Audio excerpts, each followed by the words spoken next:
പാക്കിൽ ശാസ്താവിന്റെ ക്ഷേത്രം.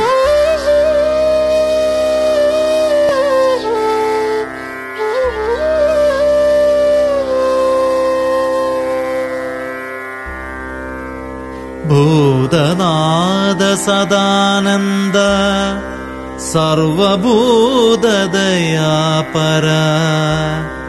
രക്ഷ രക്ഷ മഹാബാഹോ ശാസ്ത്രേ തുഭ്യം നമോ നമഃ. ശാസ്ത്രേ തുഭ്യം നമോ നമഃ.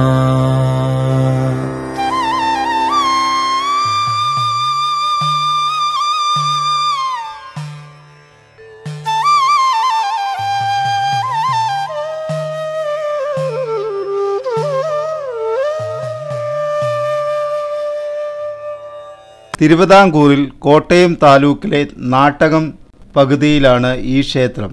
ഈ ക്ഷേത്രം പണ്ട് പ്രസിദ്ധവും പ്രാധാന്യമുള്ളതുമായിരുന്നു. ശ്രീ പരശുരാമനാൽ കേരളത്തിന്റെ രക്ഷയ്ക്കായിട്ട് കിഴക്ക് മലകളിലും പടിഞ്ഞാറ് സമുദ്രതീരങ്ങളിലുമായി പല സ്ഥലങ്ങളിൽ ശാസ്താവിനെ പ്രതിഷ്ഠിച്ചിട്ടുണ്ടെന്നുള്ളത് പ്രസിദ്ധമാണല്ലോ. പാക്കിൽ ശാസ്താവും ആ കൂട്ടത്തിലുള്ളതായി വിചാരിക്കാം. കാലത്താണ് കൃഷിതയാണെന്ന ഐതിഹ്യം പറയുന്നത്. പരശുരാമൻ വിവിധ വില്ലുമംഗലം സ്വാമിമാർ കേരളത്തിൻ്റെ അങ്ങോളം ഇങ്ങോളം പല സ്ഥലങ്ങളിലായി അയ്യപ്പ ക്ഷേത്രങ്ങൾ സ്ഥാപിക്കാനായിട്ട് എടുത്തു. അങ്ങനെ പരശുരാമൻ ഇവിടെ വന്ന് ഈ വിഗ്രഹം ഇവിടെ ഉറപ്പിക്കാൻ ശ്രമിച്ചപ്പോഴത്തേക്ക് ഒരിക്കലും ഉറയ്ക്കുന്നില്ല. ആ സമയത്താണ് പാക്കനാരും കുടുംബവും കൊട്ടയം മുറവും വിറ്റ് ഇതുവഴി വന്നത്. കൊട്ടയം മുറവും വിറ്റ് വന്ന വഴിക്ക് പാക്കനാരുടെ ഇത് ഇങ്ങനെ അഭ്യർത്ഥിച്ച് ഇത് ഉറയ്ക്കുന്നില്ല എന്ന് പറഞ്ഞ് പാക്കനാർ ഇവിടെ പാർക്കെന്നും പറഞ്ഞ് പിടിച്ചിരുത്തി. അങ്ങനെയാണ് ഈ ദേശത്തിന് പാർക്കെന്നായിരുന്നു ആദ്യം പേര്. അത് ലോപിച്ച് പാക്കിലായതാണ്.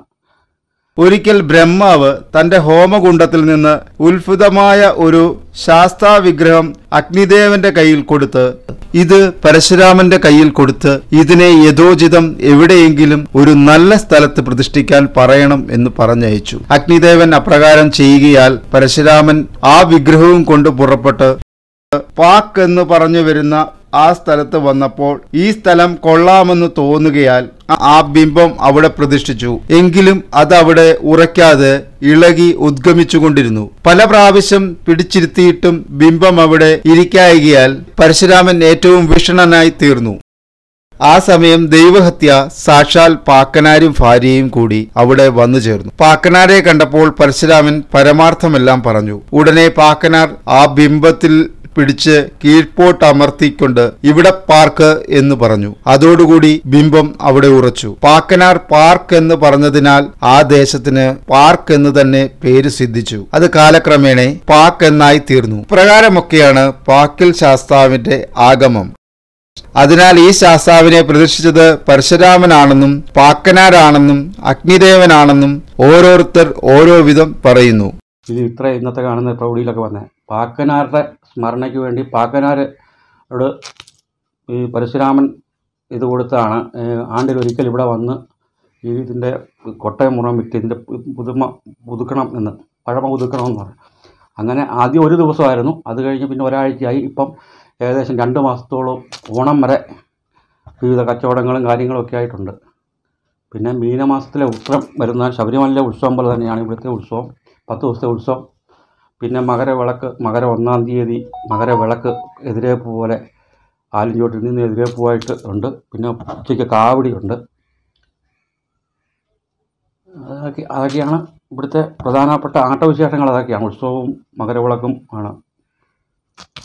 പാക്കനാർ ഈ നാട്ടുകാരാണോ? അല്ല, പാക്കനാർ നാട്ടുകാരനല്ല. പാക്കനാർ ഇങ്ങനെ കൊട്ടയം മുറം വിറ്റ് വന്നതാണ്. അവരുടെ ഒരു കുടുംബം ഈ ഇപ്പോൾ ഒന്നും ഉണ്ടെന്ന് തോന്നുന്നില്ല, പണ്ടുണ്ടായിരുന്നു. പിന്നെ അവരുടെ ആൾക്കാരായിട്ട് ഇങ്ങനെ വരുന്നുണ്ട്. ഇപ്പം ഒരാൾ മാത്രം വരുന്നുണ്ട്. ഇപ്പം ആൾക്കാരുടെ ആ കുടുംബത്തിൽപ്പെട്ടതാണ് എന്നും പറഞ്ഞ് വരുന്നുണ്ട്. പുള്ളി അവർ ഈ മാടപ്പള്ളി ഭാഗത്ത് താമസിക്കുന്നത്. ഇപ്പം അവിടെ കച്ചവടത്തിനുണ്ടോ? ഇവിടെ ഉണ്ട്, കച്ചവടത്തിനുണ്ട്. അവരെ തങ്കയെന്ന് പറയും. പൊക്കം കുറഞ്ഞിട്ട് പാർട്ടിയെ പഠിക്കാത്ത സൈഡിൽ ഇരിപ്പുണ്ട്.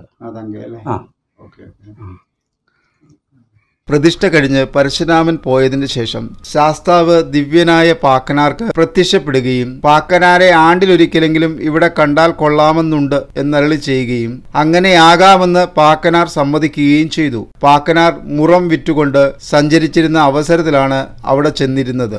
അതുപോലെ പാക്കനാർ പിന്നെയും ആണ്ടുതോറും കർക്കിടക സംക്രാന്തി നാൾ അവിടെ ചെന്നിരുന്നു. പാക്കനാരുടെ മുറക്കച്ചവടം പ്രസിദ്ധമാണല്ലോ. പാക്കനാർ പതിവായി കർക്കിടക സംക്രമത്തിനായി പാക്കിൽ ചെന്നിരുന്നത് സ്മാരകമായി എപ്പോഴും അവിടെ കർക്കിടക സംക്രാന്തി തോറും ജനങ്ങൾ കൂടി ആ കച്ചവടം നടത്തി വരുന്നുണ്ട്. അതിനെ സംക്രാന്തി വാണിഭം എന്നാണ് പേര് പറഞ്ഞു വരുന്നത്. ആ ദിവസം അവിടെ പല ജാതിക്കാരായി അസംഖ്യം ആളുകൾ കൂടുകയും കച്ചവടത്തിനായി അനേകം സാമാനങ്ങൾ കൊണ്ടുവരികയും ചെയ്യുന്നുണ്ട്. അധികവും കുട്ടാമുറം മുതലായവയുമായിരിക്കും. പ്രതിഷ്ഠാനന്തരം പരശുരാമൻ തദ്ദേശവാസികളായ ജനങ്ങളെ ഇവിടെ വരുത്തി ഈ ശാസ്താവിന് എല്ലാവരും ദേശപരദേവതയായി ആചരിക്കുകയും ചെയ്യണമെന്ന് ഉപദേശിച്ചു. അതനുസരിച്ച് ജനങ്ങൾ കൂടി അവിടെ ഉപായത്തിൽ ഒരമ്പലം പണി കഴിപ്പിക്കുകയും സമീപസ്ഥനായ അയർക്കാട്ട് നമ്പൂരിയെ കൊണ്ട് കലശം നടത്തിക്കുകയും ചെയ്തു. ആ ദേവന് ആദ്യം നിവേദ്യം കഴിച്ചത് നാഴിയരി വെച്ച് അതിന്റെ മുകളിൽ ഒരു തുടം വെണ്ണയും വെച്ചാണ്. അതിനാൽ ഇങ്ങനെയുള്ള നിവേദ്യം ആ ദേവന് വളരെ പ്രധാനവും പ്രിയതരവുമായി തീർന്നു. അങ്ങനെ വഴിപാടായിട്ട് ഇപ്പോഴും പലരും ഇവിടെ നടത്തി വരുന്നുണ്ട്. അതിനെ നാഴിയരിയും വെണ്ണയും എന്നാണ് പേര് പറഞ്ഞു വരുന്നത്. ദേശക്കാർ കൂടി ഉപായത്തിൽ ആദ്യം പണി കഴിപ്പിച്ച ഈ ക്ഷേത്രത്തിന് പിന്നീട് വേണ്ടുന്ന പുഷ്ടിയൊക്കെ വരുത്തിയത് തെക്കുംകൂർ രാജാവാണ്. ഒരു കാലത്ത് നാടുവാണിരുന്ന തെക്കുംകൂർ രാജാവ് ആണ്ടുതോറും മകരസംക്രാന്തിക്ക് ശബരിമല ക്ഷേത്രത്തിൽ പോയി സ്വാമി ദർശനം കഴിച്ചു വന്നിരുന്നു. ആ തമ്പുരാന് പ്രായാധിക്യം കൊണ്ടുള്ള ക്ഷീണം നിമിത്തം അത് ദുഷ്കരമായി തുടങ്ങിയതിനാൽ ഒരാണ്ടിൽ അവിടെ ചെന്നിരുന്നപ്പോൾ നടയിൽ തൊഴുതുകൊണ്ട് നിന്ന് എന്റെ സ്വാമി ഇവിടെ വന്ന് ദർശനം കഴിച്ചു പോകാൻ ഞാൻ ശക്തനല്ലാതായി തീർന്നിരിക്കുന്നു. ഇത് മുടങ്ങിയിട്ട് ജീവിച്ചിരിക്കുക എന്നുള്ളത് എനിക്ക് പരമസങ്കടമാണ്. അതിനാൽ ഇതിനെ ഏതെങ്കിലും നിവർത്തി ഉണ്ടാക്കി തരണേ എന്ന് ഭക്തിപൂർവ്വം പ്രാർത്ഥിച്ചു. അന്ന് രാത്രിയിൽ തമ്പുരാൻ കിടന്നിറങ്ങിയിരുന്ന സമയം ഒരാൾ അടുക്കൽ ചെന്ന് ഇവിടെ വന്ന് എന്നെ ദർശിക്കുന്നതിന് നിവർത്തിയില്ലാത്തവർ എന്റെ കിഴക്കേ നടയിൽ വന്ന് എന്നെ കണ്ടാലും മതി, പാക്കിൽ പാർക്കുന്നതും ഞാൻ തന്നെയാണ് എന്ന് പറഞ്ഞിരുന്നതായി അദ്ദേഹത്തിന് തോന്നി. ഉണർന്ന ഉടനെ കണ്ണു തുറന്നു നോക്കിയപ്പോൾ അവിടെ ഇങ്ങ് ആരെയും കണ്ടില്ല. അതിനാൽ ഇത് കരുണാനിധിയായ ശബരിമല ശാസ്താവ് തന്റെ പ്രാർത്ഥനയെ കൈക്കൊണ്ട് അരുളി ചെയ്തതാണെന്ന് തമ്പുരാൻ വിശ്വസിച്ചു. തമ്പുരാൻ ശബരിമലയിൽ നിന്ന് തിരികെ രാജധാനിയിലെത്തിയതിന്റെ ശേഷം ഒട്ടും താമസിയാതെ പാക്കിൽ ശാസ്താവിന്റെ അമ്പലം, നാലമ്പലം, ബലിക്കൽപുര, വാതിൽ മഠം മുതലായവയോടുകൂടി ഭംഗിയായി പണിയിക്കുന്നതിന് കൽപ്പന കൊടുത്തു. 2-3 മാസം കൊണ്ട് അമ്പലം പണിയും പരിവാര പ്രതിഷ്ഠയും കലശവും നടത്തുകയും ഉത്സവം മുതലായ ആട്ടവിശേഷങ്ങൾക്കും മാസാവിശേഷങ്ങൾക്കും നിത്യനിദാനം മുതലായതിനും പതിവുകൾ നിശ്ചയിക്കുകയും അവയ്ക്കെല്ലാം വേണ്ടിടത്തോളം വസ്തുവകകൾ ദേവസ്വം പേരിൽ പതിച്ചു കൊടുക്കുകയും ചെയ്തു. പാക്കിൽ ക്ഷേത്രം ഒരു മഹാക്ഷേത്രമാക്കി തീർത്തു എന്ന് പറഞ്ഞാൽ മതിയല്ലോ. ക്ഷേത്രം പണി കഴിഞ്ഞിട്ട് അന്ന് കലശം നടത്തിച്ചത് അയർക്കാട്ട് നമ്പൂതിരിയെ കൊണ്ട് തന്നെയാണ്. അതിനാൽ ആ നമ്പൂതിരി ആ ക്ഷേത്രത്തിലെ തന്ത്രിയായി തീർന്നു. അക്കാലം മുതൽ തെക്കുംകൂർ രാജാക്കന്മാർ പാക്കിൽ ശാസ്താവിനെ അവരുടെ പരദേവതയായി ആചരിച്ചു തുടങ്ങുകയും ചെയ്തു. അവർ അക്കാലത്ത് മാസത്തിലൊരിക്കലെങ്കിലും അവിടെ പോയി സ്വാമി ദർശനം കഴിക്കാതിരിക്കാറില്ല. അന്ന് രാജധാനി കോട്ടയത്ത് തളിയിലായിരുന്നതിനാൽ പാക്കിൽ ക്ഷേത്രത്തിലേക്ക് 4-5 നാഴികയിലധികം ദൂരമുണ്ടായിരുന്നില്ല. പെരുമാക്കന്മാരുടെ ഭരണാനന്തരം കേരള രാജ്യം പല ഖണ്ഡങ്ങളായി ഭാഗിച്ചു. ചില രാജാക്കന്മാരും ഇടപ്രഭുക്കന്മാരും പ്രത്യേകം ഭരിച്ചു തുടങ്ങിയപ്പോൾ അവർ തമ്മിൽ കൂടെ യുദ്ധമുണ്ടാവുക സാധാരണമായി തീർന്നു. അതിനാൽ അവർക്കെല്ലാവർക്കും പ്രത്യേകം സൈന്യങ്ങളെ ശേഖരിക്കേണ്ടത് അത്യാവശ്യമായും വന്നുകൂടി. തെക്കുംകൂർ രാജാവ് ഇക്കൂട്ടത്തിൽ പ്രധാനപ്പെട്ട ഒരു ഇടപ്രഭു ആയിരുന്നതിനാൽ അദ്ദേഹത്തിന് ഒരു സൈന്യശേഖരം വേണ്ടി വന്നു. അദ്ദേഹം രാജ്യത്തുള്ള ഓരോ കരകളിലും ഓരോരുത്തരെ ആശാന്മാരായി നിശ്ചയിക്കുകയും അവർക്കെല്ലാം ചില സ്ഥാനമാനങ്ങളും മറ്റും കൽപ്പിച്ചു കൊടുക്കുകയും ആ ആശാന്മാർ ഓരോ കരകളിലും കളരികൾ കെട്ടി നാട്ടുകാരായ പുരുഷന്മാരെയെല്ലാം ആയോധന വിദ്യ അഭ്യസിപ്പിക്കണം ഏർപ്പാട് ചെയ്യുകയും അങ്ങനെ അവിടെ ധാരാളം സൈന്യങ്ങൾ ഉണ്ടായി തീരുകയും ചെയ്തു. ഇപ്രകാരം യുദ്ധം അഭ്യസിക്കപ്പെടുന്നവർക്ക് ആണ്ടിലൊരിക്കൽ ഒരു പരീക്ഷ നടത്തണമെന്നും ആ പരീക്ഷ നടത്തുന്നത് പാക്കിൽ ശാസ്താവിന്റെ സന്നിധിയിൽ വെച്ച് വേണമെന്നും നിശ്ചയിച്ചു. ആണ്ടുതോറും വിജയദശമിക്ക് വിദ്യാരംഭം കഴിഞ്ഞിട്ട് രാജാവ് ഒരു നല്ല ദിവസം നിശ്ചയിച്ച് പ്രസിദ്ധപ്പെടുത്തും. ആ ദിവസം രാജ്യത്തുള്ള സകല കരകളിൽ നിന്നുള്ള ആശാന്മാർ അവരവരുടെ ശിഷ്യന്മാരോടുകൂടി പാക്കിൽ വന്നു ചേരും. അപ്പോൾ രാജാവ് അവിടെ എത്തും. പിന്നെ പോരാളികളായിട്ടുള്ളവരെ യഥായോഗ്യം 2 ഭാഗമായി തിരിച്ചു നിർത്തും. അവർ തെക്കും വടക്കുമായി പിരിഞ്ഞ് അണിനിരക്കും. എല്ലാവരും സന്നദ്ധരായി നിന്ന് കഴിയുമ്പോൾ യുദ്ധം തുടങ്ങുന്നതിന് രാജാവ് കൽപ്പന കൊടുക്കും. ഉടനെ യുദ്ധം ആരംഭിക്കുകയും ചെയ്യും. ഇങ്ങനെയൊക്കെയായിരുന്നു ഇതിന്റെ പതിവ്. ഈ പരീക്ഷാ യുദ്ധത്തിന് പാക്കിൽ പട എന്ന് പേര് പറഞ്ഞു വന്നിരുന്നത്.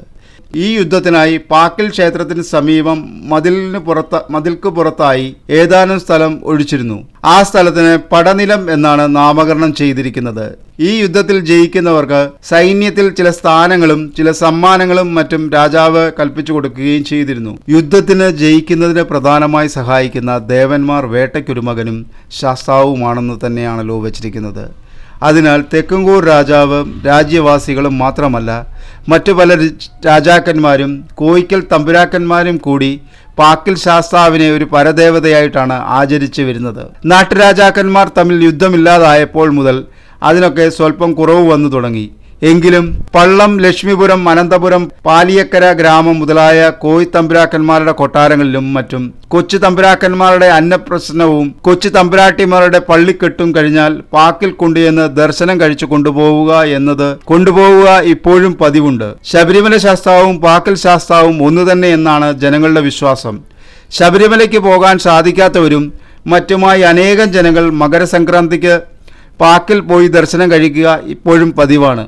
പാക്കിൽ ശാസ്താവിനെ മുൻകാലങ്ങളിൽ എപ്രകാരമെല്ലാം പ്രസിദ്ധിയും പ്രാധാന്യവും ഉണ്ടായിരുന്നുവെങ്കിലും തെക്കുംകൂർ രാജ്യം തിരുവിതാംകൂറിൽ ചേർന്നതോടുകൂടി അതിനൊക്കെ വളരെ ഭേദഗതി വന്നുപോയി. എങ്കിലും ദേവസാന്നിധ്യത്തിന് ഇപ്പോഴും യാതൊരു മാറ്റവും വന്നിട്ടില്ല. ആ ദേശക്കാർ ഇപ്പോഴും ആ ശാസ്താവിനെ തങ്ങളുടെ ദേശപരദേവതയായിട്ട് തന്നെ ആചരിച്ചു വരുന്നുണ്ട്. ആണ്ടുതോറുമുള്ള ഉത്സവത്തിന് സർക്കാരിൽ നിന്ന് സ്വല്പം നെല്ലും പണവും പതിച്ചു വെച്ചിട്ടുണ്ടെങ്കിലും പോരാത്തതെല്ലാം ചെലവ് ചെയ്ത് ഉത്സവം കേമമാക്കുന്നത് അഗസുകൾ നടത്തുന്നതും ഇപ്പോഴും ദേശക്കാർ തന്നെയാണ്.